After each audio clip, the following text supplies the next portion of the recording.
sadhava prayasho janaha. Again, as stated here, the best welfare activity is raising people to the platform of Krishna consciousness.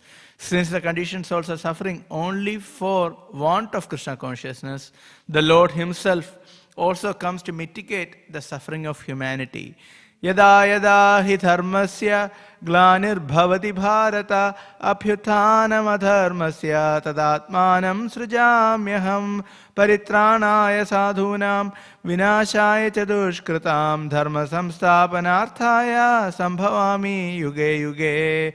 Whenever and wherever there is a decline in religious practice or descendant of Bharata and a predominant rise of religion, at that time I descend myself to deliver the pious and to annihilate the miscreants, as well as to re-establish the principles of religion. I advent myself millennium after millennium. Bhagavad Gita 4 chapters 7 to 8 verses. All the Shastras conclude, therefore, that spreading the Krishna consciousness movement is the best welfare activity in the world. Because of the ultimate benefit this bestows upon people in general, the Lord very quickly recognizes such service performed by a devotee. Om jnanatimirandhasya jnananjana shalakaya chakshurunmilitam yena tasmai Shri Gurave Namaha. Shri Chaitanya manobhishtam sthapitam yena bhutale swayam rupa kadamahyam dadati sapadantikam. Vandeham Shri Guru Shri Yuta Padakamalam Shri Gurun Vaishnavamscha Shri Rupam Sagrajatam Sahagana Raghunathannitam Tam Sajivam Sadvaitam Savadhutam Parijana Sahitam Krishna Chaitanya Devam Shri Radha Krishna Padan Sahagana Lalita Shri Vishakhannitamscha.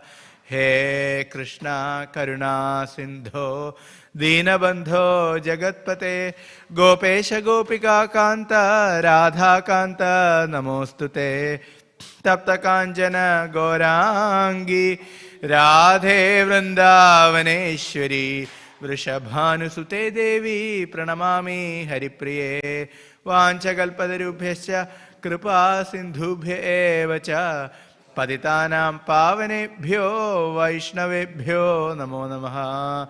Jai Shri Krishna Chaitanya Prabhu Nityananda Shri Advaita Gadadha Shri Vasadi Gaura Bhakta Vrinda. Hare Krishna Krishna Krishna Hare Hare Hare Rama Rama Rama Hare Hare. Bhutair Mahatbhir Yaima Puro Vibhu Nirmayeshete Tamusha Purusha Bhunkte Gunan Shodasha Shodashatmaka Solankrishishta Bhagavan Vachamsi Me. Hare Krishna. So the verse is Tapyante Logatapena Sadhava Prayasho Janaha Paramaradham Tadhi Purushasya Akhilatmanaha. It is said that great personalities almost always accept voluntary suffering because of the suffering of people in general. This is considered the highest method of worshipping the Supreme Personality of Godhead, who is present in everyone's heart. This is a very important verse spoken by Srila Shukadeva Goswami in connection to the sacrifice performed by Lord Shiva by drinking the Kalakuta, Visha Kalakuta poison. This verse is the essential character of a devotee. This verse is the essence of ISKCON, Krishna consciousness movement. This is the essence of all incarnations. So in that way, we can see that this verse is the sum and substance of the existence of devotees and their activities, as well as the essential mood of the Supreme Personality of Godhead Himself. In that way, we can see that this verse carries utmost importance. Here, Lord Shiva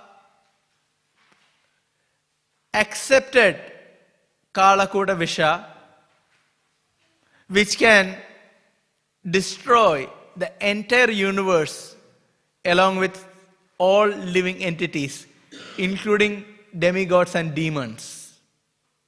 Such a poison was gracefully accepted by Lord Shiva for the benefit of Praja. Praja includes all living entities. So this is the compassion of Lord Shiva. So Lord Shiva accepted voluntary suffering for the benefit of the living entities. So this is mentioned as the essential nature of a sadhu. Great personalities almost always accept voluntary suffering because of the suffering of people in general. This is paradukha dukhi. This is the nature of paradukha dukhi. This is the beginning of Śrīmad Bhāgavatam. Essentially, in the very beginning of Śrīmad Bhāgavatam, it is a conversation between whom and whom? No, not Maitreya. No, not even Shukadeva Goswami and Maharaj Parikshit. Yes, so it is the Shaunakadi Rishis and Suta Goswami. This is the beginning of Śrīmad Bhāgavatam, and Shaunakadi Rishis, they assembled foreseeing the calamities which are going to happen in the upcoming Kali Yuga in which we are living now. They could see the calamities which are going to happen, and out of compassion for the people in general, Shaunakadi Rishis approached Suta Goswami. And indeed, he narrated the conversation took place between Shukadeva Goswami and Maharaj Parikshit. Even that conversation is only for the benefit of humanity. Maharaj Parikshit accepted the curse of Shringi Brahmana for the benefit of the humanity. Indeed, he accepted voluntary suffering. Did he? He did. He could have easily counteracted the curse by Shringi. The curse was, in 7 days, the snake bird, Takshaga, is going to appear, going to bite and kill the great king Maharaj Parikshit. He had the potency, he had the power to counteract that curse. He didn't do that. He simply accepted it as the mercy of the Lord. What did he want to do after that? After understanding the curse, what did he do? He left the kingdom. And then where did he go?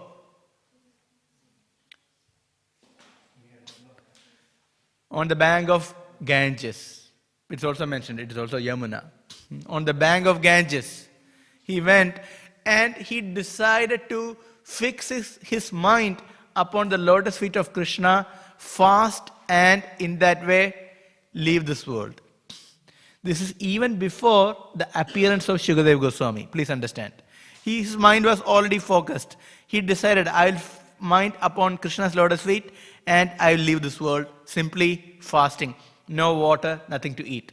So he was decided. Then, by the arrangement of the Lord, Shukadeva Goswami appeared. And then he asked the question. What is the question? Sarvatmana. He asked the question for everyone. What is the duty of everyone at all times? So he asked the question for everyone. He didn't ask a question for himself. He asked, what is the duty of everyone at all the times? Tachava prashnam idam viparshye. I asked this question, and especially Mriyamana, one is going to die. What is the duty of everyone at all times, and especially one who is going to die? And Srila Prabhupada writes, everyone is going to die. So it is relevant for everyone. So please see, King Parikshit, he knows he is going to die. He accepted death. But at the same time, the question he posed is for the welfare of everyone. And he heard the answer to the question very attentively and even counter-questioning. In that way, 7 days and 7 nights he passed. And Parikshit Maharaj passed, and Shukadeva spoke Śrīmad Bhāgavatam for the benefit of everyone. Similarly, you mentioned about Vidura and Maitreya Samvad. In the beginning of which canto? Third canto. Beginning of third canto. Vidura is a great devotee. Is he a pure devotee? He is a pure devotee. Krishna came to his home. Vidura was in ecstasy. Right? So, Vidurani was in ecstasy. So, Vidura is a great devotee, a pure devotee of the Lord. He had audience of Krishna. However, what kind of questions did he ask to Maitreya Muni? He asked about creation and so on and so forth. He could have easily asked about the elaboration of pastimes of the Lord or disappearance of the Lord. He didn't ask those questions. Maitreya was there when the Lord was disappearing. When the Uddhava Samvad was going on, Maitreya was there. 11 canto, 12 canto, we can see Maitreya was there. He understood. He could have spoken about the disappearance of the Lord, but he didn't. Neither Vidura asked those questions. Why? He wanted to benefit the entire world by giving the understanding how we are being entangled in this world so that we can get out of this entanglement. So this is something of even questioning by great devotees. They ask questions for the benefit of others. So we cannot say it's suffering. In this verse it's about suffering. But they are concerned about the welfare of others. Narada Muni, he is traveling everywhere. Did he accept a curse? Was he cursed? Who did curse Narada Muni? Daksha cursed Narada Muni, great sage. Why? Because he benefited his sons by performing the highest welfare activity. Right? Highest welfare activity. Ask them, don't worry about family life, directly to sannyas, end of the life, go back home, back to Godhead. And Daksha was furious because it happened twice and he cursed. You cannot stay at one place for more than 3 days. That was the curse. And Narada Muni accepted. Why? For the benefit of the humanity. Because then he could preach. He understood, okay, this is a great blessing in disguise. Indeed, Narada Muni delivered the 2 sets of sons of Daksha. After that, he went and approached Daksha. He didn't run away. Narada Muni, after that, he came and spoke to Daksha. And Daksha was furious. See, so he took it as a benediction and he tried to deliver the whole world. It's not easy. So if you see the devotees, the great devotees, traveling preachers in Krishna consciousness movement, what are they doing? They're traveling and preaching. It's not so easy to travel and preach. 3 days, 4 days in one place, catch a flight, go to the next place, and many of them are over 70s. Is it easy to travel and preach? It's not easy. It is very uncomfortable. So that is austerity. Suffering for the benefit of others. See the life of Srila Prabhupada. Accepting austerities, accepting suffering for the benefit of others. And that's why he left Vrindavan. The most comfortable situation to perform bhajan. He left that place for the benefit of others. He could have, if it was for his own perfection of life, he was already perfected, he could have easily gone back home, back to Godhead from Vrindavan, just staying in Radha the temple. He didn't have to do anything. Just sit and chant. That was more than enough. But he accepted austerities. He accepted suffering. How far did he go? To the extent of his own life. To the extent of the last breath. He accepted that much suffering, isn't it? Even the austerities that he performed in India, a life in preparation. Read the Leela. Isn't it suffering? Yes, accepted great deal of suffering. writing, printing books, no money to pay. He was hit by a bull in hot summer in Delhi, fell unconscious. If you see everything, establishment of League of Devotees in Jhansi, and it didn't work. He had to unwind that. Then begging for the ticket. Prabhupada begged to Sumati Morarji for a ticket to America, that too in a cargo ship. He was sitting there whole time. Prabhupada didn't leave unless and until she agreed to give a ticket. She asked for some money, then Prabhupada negotiated, asked for a free ticket. For what? For the betterment of the humanity. And was the journey in Jaladuta any easy? No. 2 heart attacks. Prabhupada said, I thought I would die.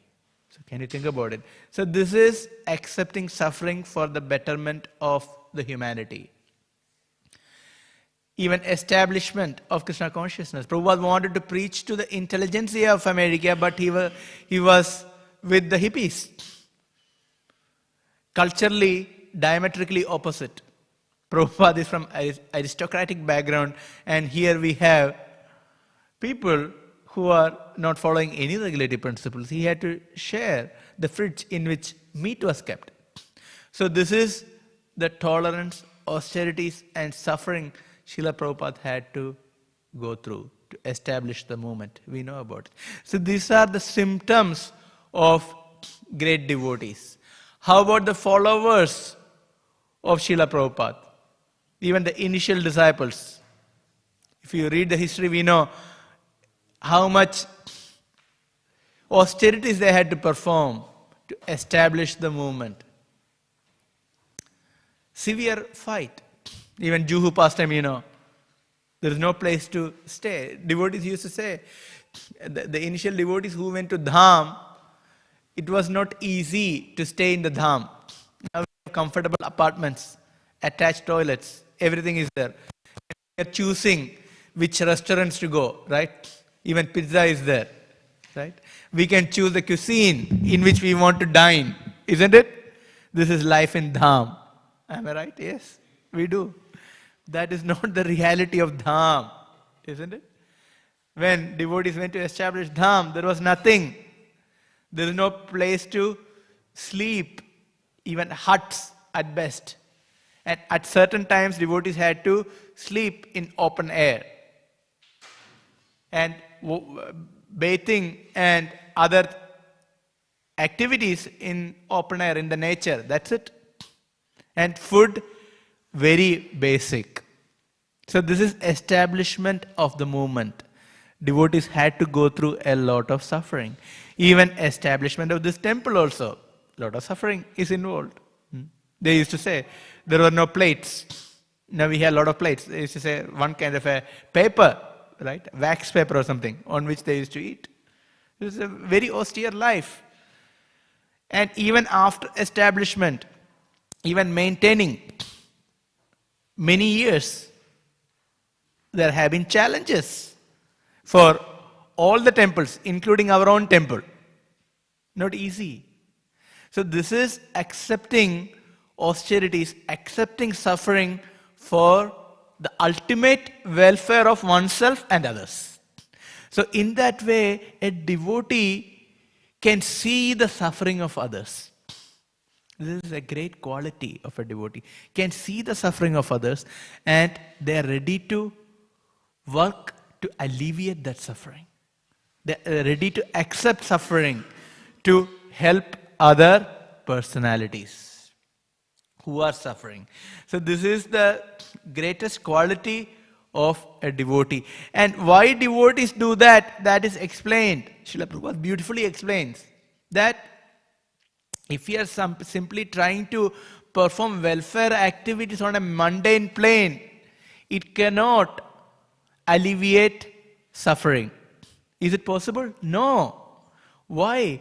Because it is simply karma. Do we have power to nullify others' karma? We don't have.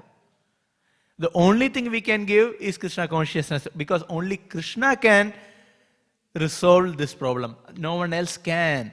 So when we approach common people, they ask, what welfare activities your organization perform?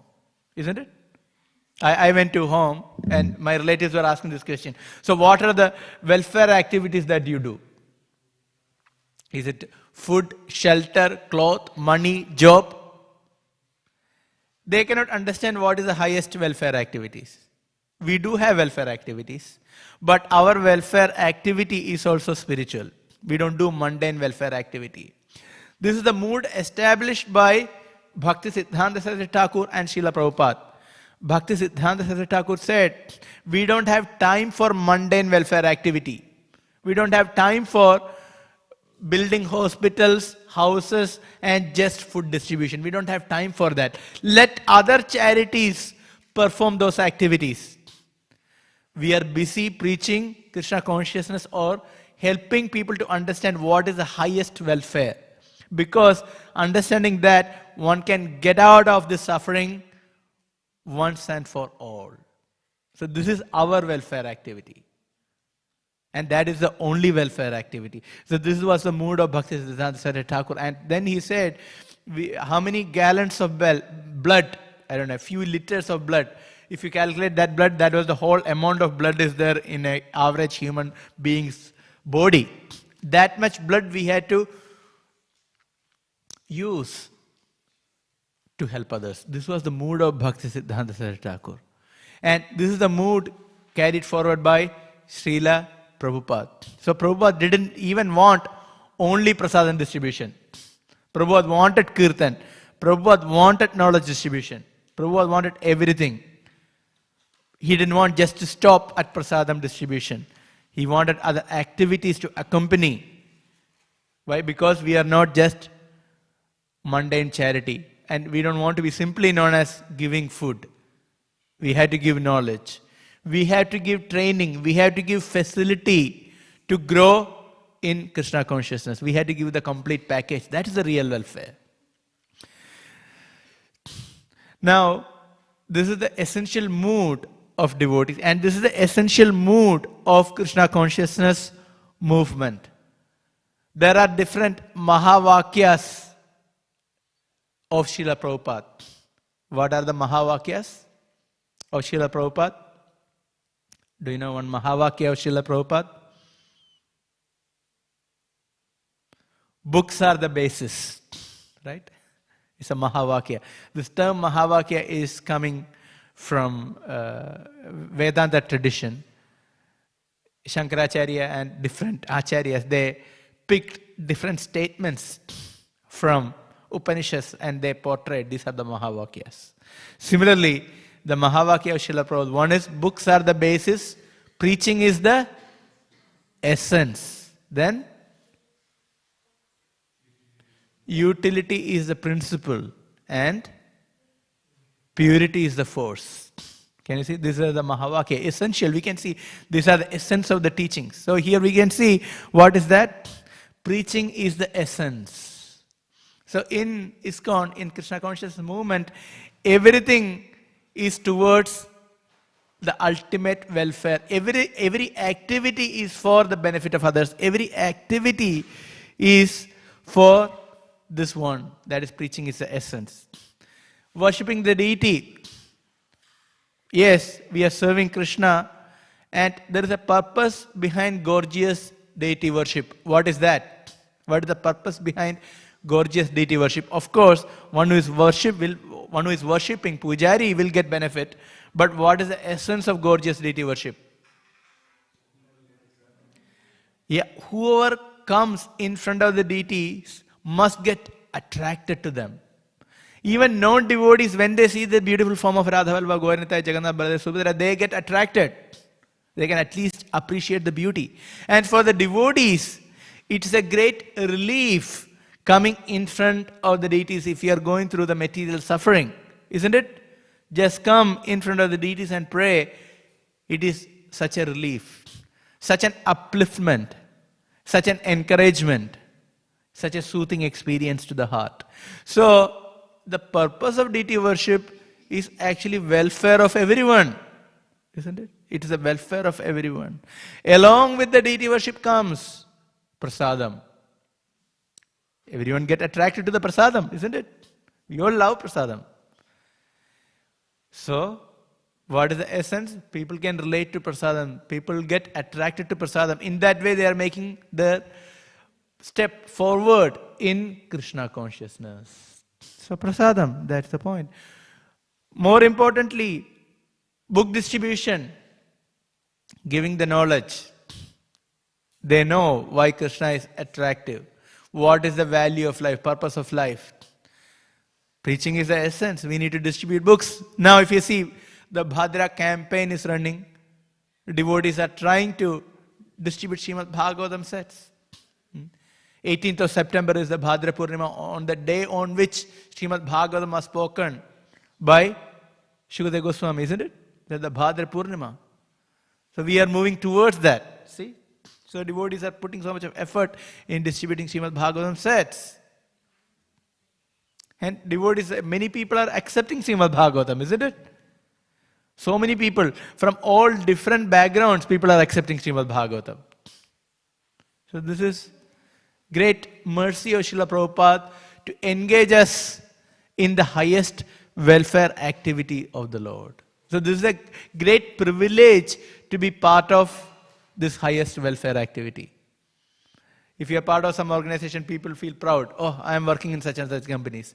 But this is the highest welfare activity. Everything else is temporary. But this is the essence. This is the essence of Harinam Sankirtan.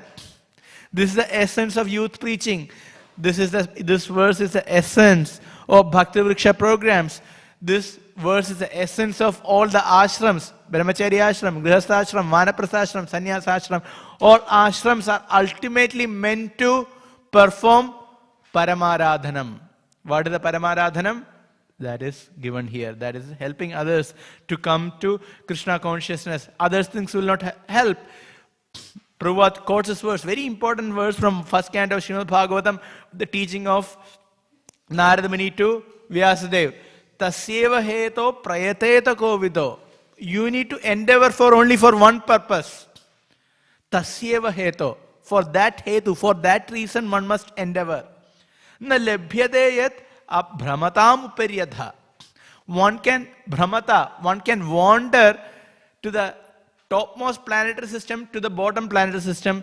Still, one cannot get this. According to karma, one may go to higher planets or the lower planets. But still, one cannot escape the cycle of birth and death. One cannot escape suffering. So it is mentioned, tasyeva heto, only endeavor for Krishna consciousness. And why is it can look a bit fanatic? You only work for Krishna. Don't worry about anything else. That may seem to be unfair. The question will come, so who will pay my bill? What will I do? Isn't it? It is explained, very interesting explanation is given. Do we endeavor for suffering in this life? Do we pray? Do we endeavor to get suffering? No. It comes automatically. Right? So Narada Muni says, similarly, happiness will also come automatically. Because if suffering can come, happiness will also come. But do we have to act? Yes, we have to act. But we have to act in Krishna consciousness. It can be our job, it can be family, it can be school, but we have to act in Krishna consciousness. That is tasyeva heto prayate takovida. And to act in Krishna consciousness, other times we have to practice sadhana bhakti. That's where there is chanting. That's where there is our sadhana program. Otherwise we cannot be Krishna conscious in our activities. So that's why Prabhupada quotes this verse. So karma, no one can avoid but through Krishna consciousness. Karmani nirdahati kintuja bhakti bhajam. Brahma himself says, Karmani nirdahati. All the karmic reactions, whether good or bad, are burnt into ashes for a devotee. For whom? Bhakti bhajam. Who does that? Govinda Madi Purusham Tamaham Bhajami. Govinda burns, Krishna burns all the karmic reactions for a devotee to the core. So this is only possible in Krishna consciousness. Other things will not work. And this is the essential principle of all incarnation. Why did they appear? Of course, they don't have to go through suffering. It's a Leela. The Lord's one name is Bhavananda. Have you heard this term? Bhavananda. What's the meaning of Bhavananda? Bhava means the cycle of repeated birth and death. The ocean of suffering. But the Lord is Bhava Ananda. One who derives Ananda, bliss, in the cycle of birth and death in the material world. How is it possible? It is mentioned, he preaches in the material world. And in that way, he derives happiness. His Leela is his preaching. And by that, he is deriving happiness. So everything is Leela for the Lord. For us, it's not Leela. For us, it's karma. But the Lord, it is Leela. Srishti Leela. It's a Srishti Leela. Srishti Leela is a Leela. For him, it's pleasure.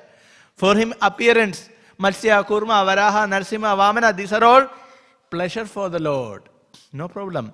And that's why the Lord appears. That's Prabhupada mentioned that point. Yada yada hi dharmasya glanir bhavati bharata abhyudhanam adharmasya tadatmanam srajamiham. He is appearing for abhyudhanam, to uplift the religion, to protect the devotees, to annihilate the miscreants. So he is coming for a purpose. Again, it is for the ultimate welfare of the world. Leelayatena bhuvanani jagatya jasram. Brahma says in Brahma Samhita. By his pastimes, supremely exuberant and ultimately attractive pastimes, the Lord is presiding over all material activities. All the material activities lose its brilliance by the pastimes of the Lord.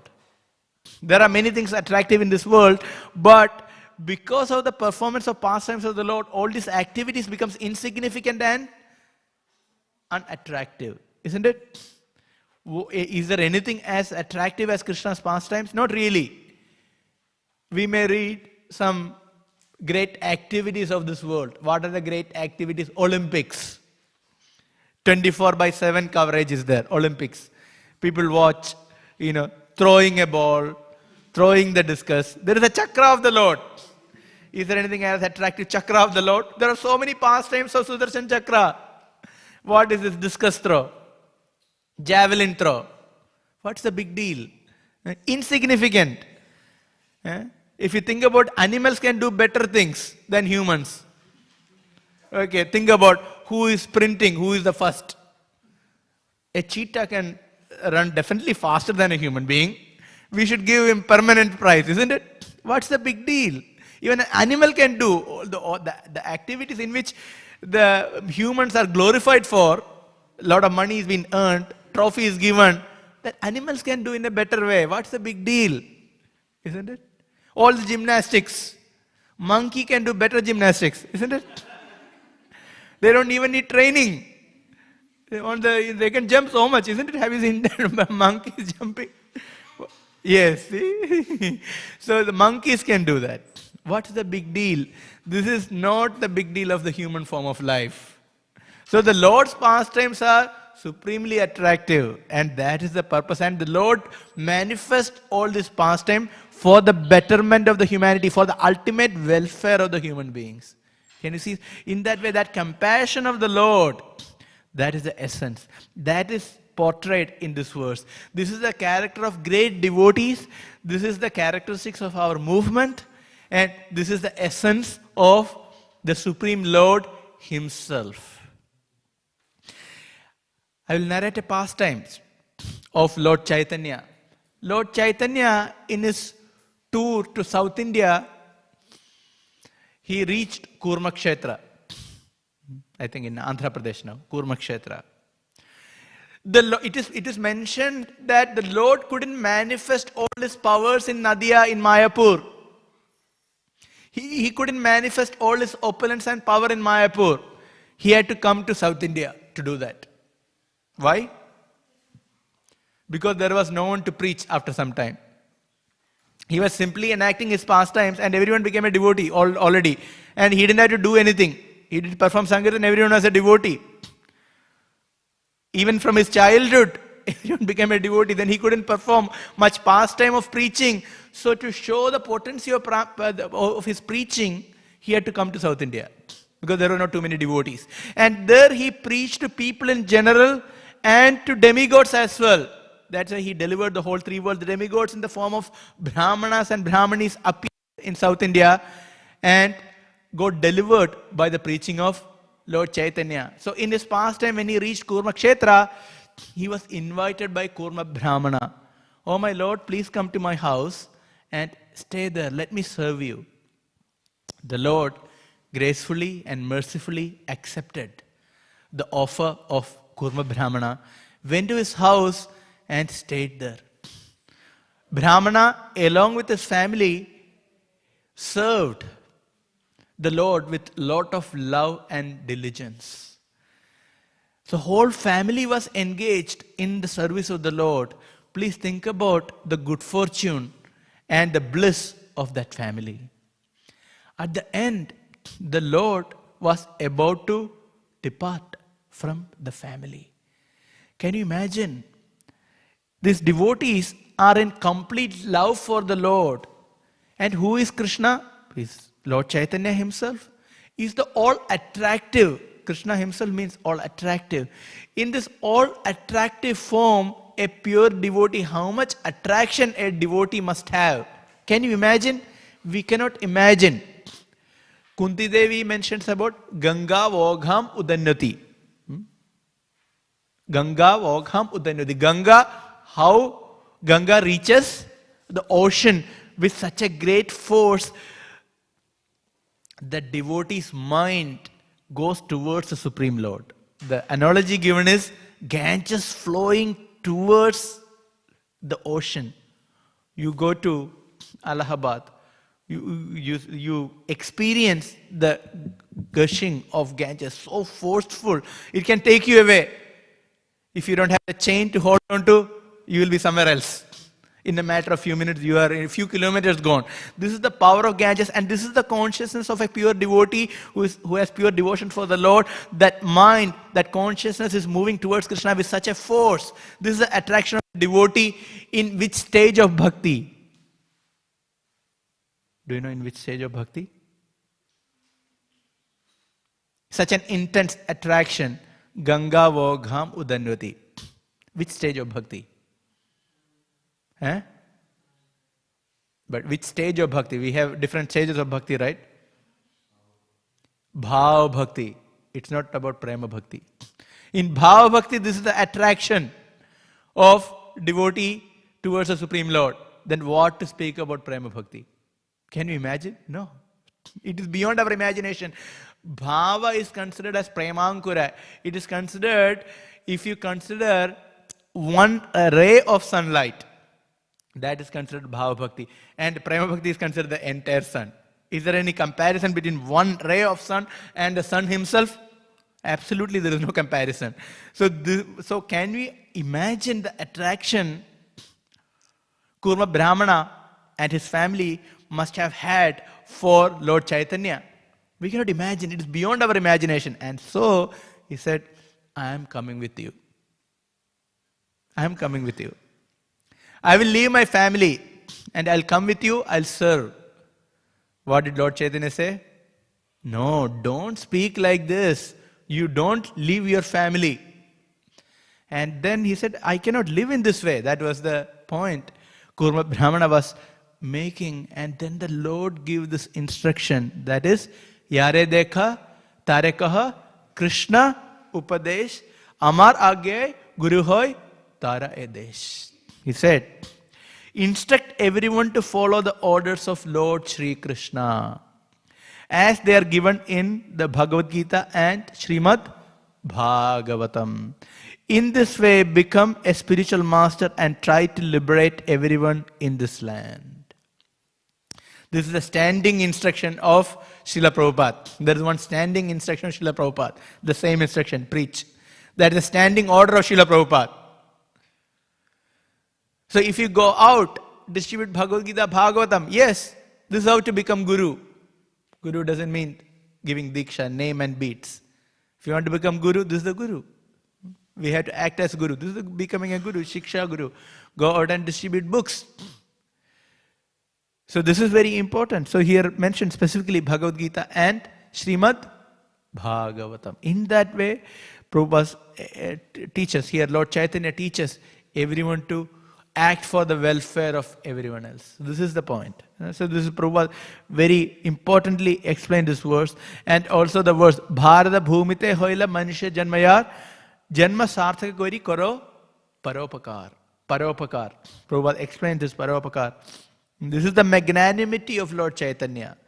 That's why Bhaktivinoda Thakur in his song Bhaja Godruma Kanana Kunja Vidhum, in that song he says, Avatara Varam Paripurna Kalam. He writes about Lord Chaitanya. Avatara Varam. You are the best of incarnations. Why? You are giving Krishna directly. You are giving the topmost knowledge to the most fallen people. So you are Avatara Varam. Even in the beginning of Chaitanya Charitamrita, we know Anarpita Charim Chirat Karunayavatirna Kalau. Anarpita, that which has not been bestowed for a very long time. Anarpita Charim Chirat Karunaya Avatirna Kalau. Out of compassion you appeared in this world. Samarpayitum Unnatojjala Rasam Sabhakti Shriyam. Samarpayitum, to bestow upon the living entities Unnata Ujjala Rasam, the topmost, the epitome of bhakti. That is Ujjala Rasa. Ujjala Rasa generally referring to Madhuri Rasa, Sringara Rasa. Ujjala Rasa. So Bhakti Shriyam in the form of bhakti. Hari Purata Suntara Didi Kadamba Sandipata Sada Hridegantere Spirituva Sachinandanaha. That is Sachinandanaha. That Sachinandan, let him be situated in your heart. This is the blessing of Srila Swarup Damodar Goswami. So this is the point. That Sachinandana be present in everyone's heart.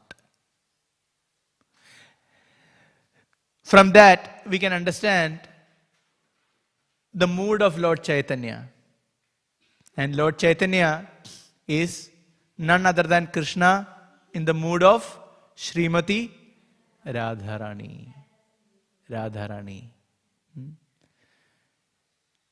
It is mentioned in Chaitanya Charitamrita, even in the beginning verses.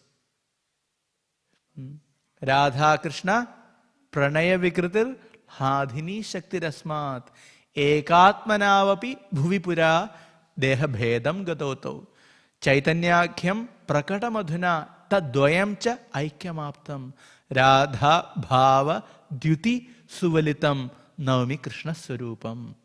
Radha Bhava Dyuti Suvalitam. Radha Bhava, the mood of Srimati Radharani. What is that?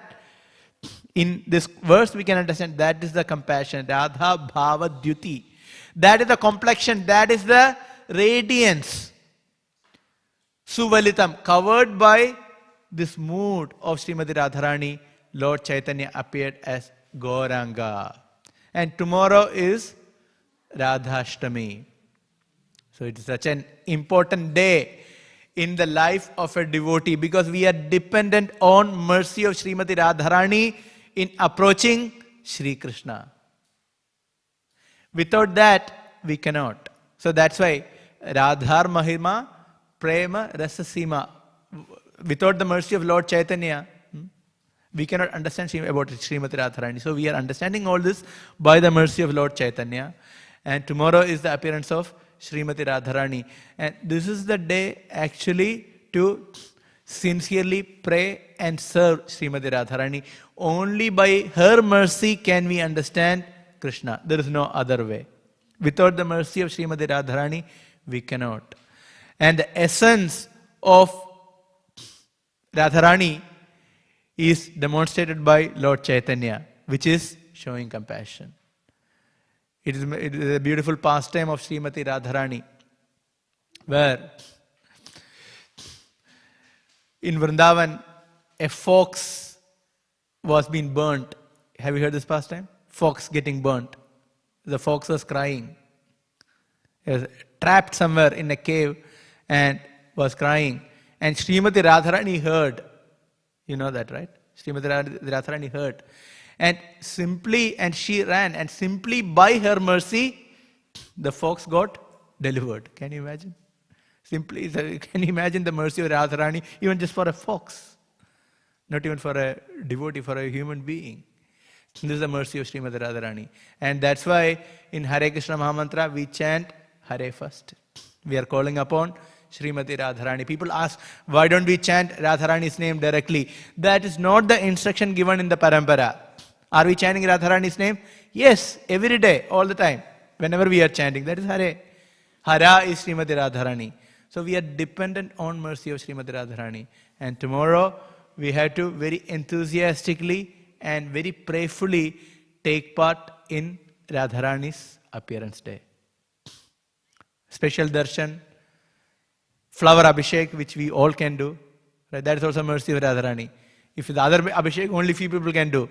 And Radhastami abhishek, everyone can do. Right? It's the mercy of Radharani. And special flower decoration. So full team of devotees preparing. Already started preparation. And tonight, right? Tonight is starting or already started? The flower dress. Already started the flower dress? Today we are starting. See? So very special.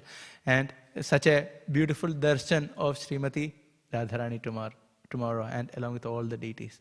So let us get ready for Radhastami. Hare Krishna. Is there any questions or comments?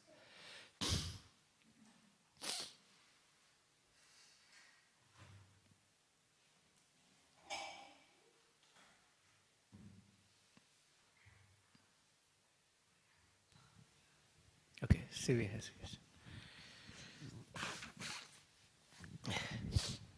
Hare Krishna, Prabhu. Thank you for the nice class. Hare Krishna. Prabhu, you were mentioning about like the welfare of the humanity, and I was talking to my friend at school about this and how that I was telling her how the best welfare is what we are doing as devotees, but she was more into donating blood, and she was saying how when people need blood, they won't be able to live on books.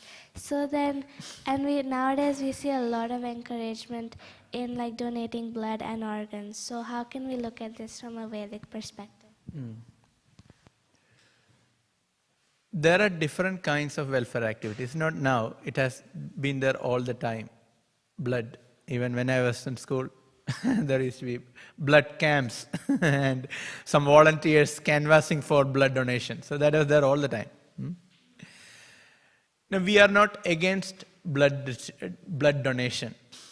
We are not against mundane charity. But we understand that without Krishna consciousness, even if one is fortunate to get human birth, then one will have to do this blood donation all the time. If one can, or one may have to accept the blood all the time. Because there is no end to the cycle of birth and death.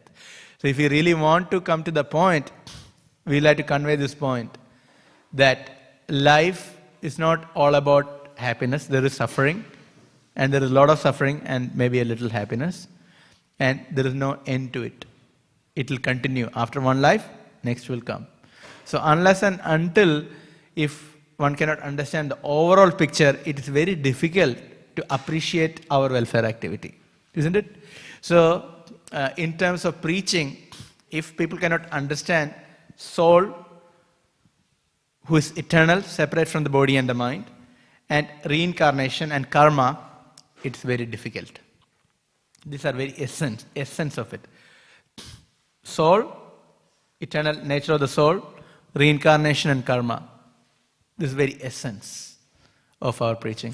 So then only anyone will be able to appreciate what is the highest welfare. If there is no understanding of the soul, and of course the Supreme, will not be able to understand, because they think if they don't understand karma as it is mentioned in this verse, they think that the patchwork can solve the problem, where the root cause is something else. So, slowly. Hare Krishna. Other question? Yeah. Hare Krishna. Thank you for the class. You mentioned about the relevance of the verse and the compassion of Lord Shiva and many examples that you quoted. And in our preaching and our outreach, the mood that we should have is of compassion. But I guess it's a very elevated platform to be preaching at, where you're preaching for the benefit of others. Usually our preaching could be somewhat motivated with, or could be based on our own ego, etc. So, what's the level of the service, and how long does it take, or what does it take to sort of move forward? We had to do it as a duty. There may not be real compassion, so we had to do it as a duty, sadhana. That is the essence of sadhana bhakti. We may not have love for Krishna, which is understandable, may not have attraction for Krishna, understandable, but we can do sadhana. So the same principle is applicable in preaching as well. We do preaching as a sadhaka, not as a siddha. Srila Prabhupada preached as a siddha. We can preach as a sadhaka. So we try our best. And even if there are other motivations, that's all right. Like in devotion service, we may not have pure devotion. We may be thinking, if we are making, cooking or making garland or preaching, maybe others will appreciate my offering. I may think like, that's okay, do it. That will purify, because that is the only way we get purified. Like Vijay Prabhu used to say regarding book distribution. When one is younger, one can be very attached to the number. He was mentioning that point, very attached to the number. And Navindra Prabhu mentioned the point. It's like, okay, I want to do 50 Bhagavad Gitas today. And when 49, when it turns 50, like a bing, something happened, achieved. So this is actually material motivation. It's a motivation actually. Actually, it's not just different, not exactly that number. Isn't it? So that's the beginning stage. And later, it may not be that. One is more doing it to help others. So there is a progress in that journey. Does it make sense? Anything you want to add? Okay. Any final question?